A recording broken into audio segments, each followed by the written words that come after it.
Welcome back to Insight. Denise Hunter is a name that you may be familiar with as an author, and it's good to have you here in person. You've been in Fort Wayne for quite some time, right? You didn't grow up here, but long-time resident. I didn't. I'm a Buckeye, but I came here when I was 20 after I married my husband, and we've been here and raising our family ever since. And how did you start writing?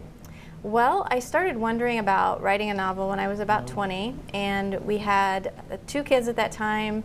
I was going to school part-time also and just very busy, so I kind of put it to the back burner.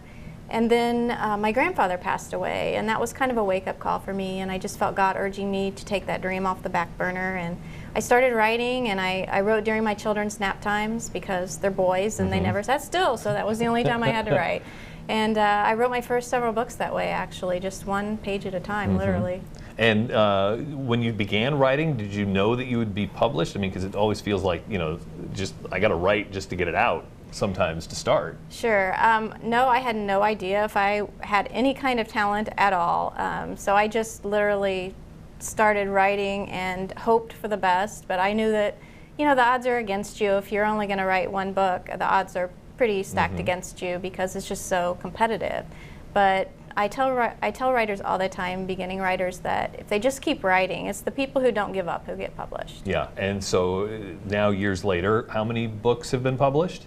Well, my 30th book comes out next week, or next year. Next year. Yes. Yeah. So I'm very excited about that. That is very exciting. And typically, are all the books, because, well, I want to talk about what's going to happen on Sunday, but are all the books kind of in the same genre? They are. Mostly they're small town, heartwarming romances. They've got that, you know, a couple that are falling in love and lots of good feels and the happily ever after at the end. Which makes perfect for what's happening on Sunday night. This is the second time this has happened for you, right? It is. It's actually the second time this year that it has happened. So I had the Hallmark movie in June, which was The Convenient Groom, and it was part of Hallmark's June Wedding series. And then I have another coming out November 20th, this Sunday, which is, it stars Daniel Lissing, and it's called A December Bride, and it's on the Hallmark Channel. Yeah, I was telling you off the air, I asked how many husbands come up and say, I saw your movie. Well, I'm one of them, because that's my wife's favorite thing is to watch the Hallmark movies. She absolutely adores them. And it's obviously a good fit, too, because it is, you know, a sentimental, happy ending, just terrific story. It is. Hallmark and I, we both kind of do the same thing. We both write heartwarming love stories.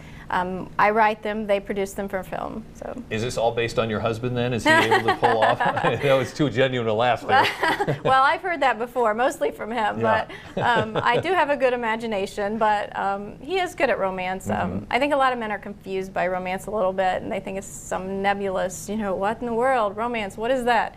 And it's just an outward expression of love. So my husband's very good at that. Do you have an opportunity then as the author to go on set, or how much of their input do they ask for? Of your input do they ask for? They didn't ask for my input. I didn't offer it merely because I'm a novelist, not a filmmaker, and I'm very happy to leave the movie stuff into the filmmaker's hands. They're the expert. I wanted my movies to be good, so I'll let them handle that end of it. But I did get to go on set. My husband and I flew to Vancouver in June to watch the filming of A December Bride.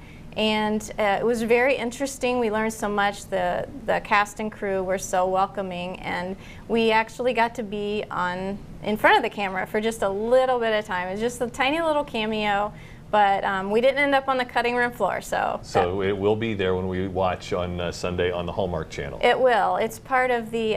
It's right before the holiday tour of homes, which is what the movie builds up to. Okay. And so we got to see this whole cul-de-sac that they basically rented out and decorated for Christmas. So it's 65 degrees and there's snow on the ground, and we'll have to watch. All right, we're out of time, but Denise Hunter, thanks so much for coming in. Again, you can find out more at her webpage, denisehunterbooks.com. The Hallmark movie is this Sunday night. We'll be right back on Insight.